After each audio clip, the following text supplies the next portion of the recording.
আসসালামু আলাইকুম দর্শক ভাই বোনেরা, সবাই কেমন আছেন? আশা করি সবাই ভালো আছেন। আমিও আপনাদের দোয়ায় ভালো আছি। আমার কলিজার আপুরা ভাইয়েরা সবাই ভালো থাকবেন, আমার জন্য সবাই দোয়া করবেন। আজকে এই যে গরুর মাংস রান্না করব, এখানে সর্বপ্রথম দিয়ে দিলাম পেঁয়াজ কুচি। পেঁয়াজ কাটা কম হয়ে গেছে ছেলে,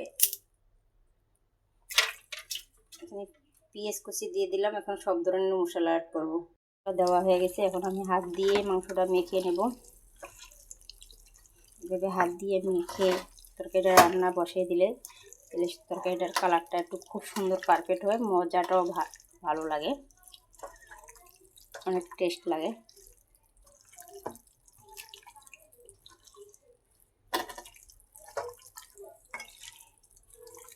এখন মাংসটা হাত দিয়ে মাখা হয়ে গেছে, দেখতে অনেক সুন্দর লোভনীয় লাগতেছে।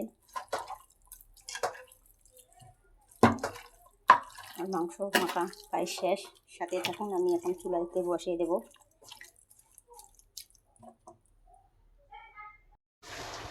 এই জায়গায় আমার ভাত বসাই দেওয়া হয়েছে।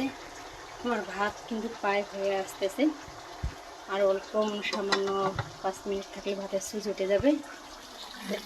এই জায়গায় গরুর মাংস আলু দিয়ে রান্না করা হচ্ছে। আমি আলু দিয়ে দিচ্ছি, একটা আলু প্রায় সিদ্ধ হয়ে যাচ্ছে। আমি এখন তরকারিটা ভালো করে একটু কষিয়ে নিয়ে পরিমাণ যেটুকু ঝোল লাগে, আপনাদের ভাইয়া কিন্তু ঝোল খায়, খুব ঝোল যেটুকু লাগে একটু ঝোল রাখলে চুলাটা বন্ধ করে রাখবো। তরকারিটাই হয়ে যাচ্ছে। আর গরুর মাংস আলু দিয়ে কার কার পছন্দ? টেবিলটা নিয়ে আসি, বসলে হাতে লেখাটা সুন্দর হয় না? এইভাবে মেজিক বসিয়ে লেখা ভালো হয়, সুন্দর হয় লেখা মেজিক বসি। দর্শক বলেন তো, লেখাগুলো কি সুন্দর হচ্ছে না খারাপ হচ্ছে? খারাপ হচ্ছে।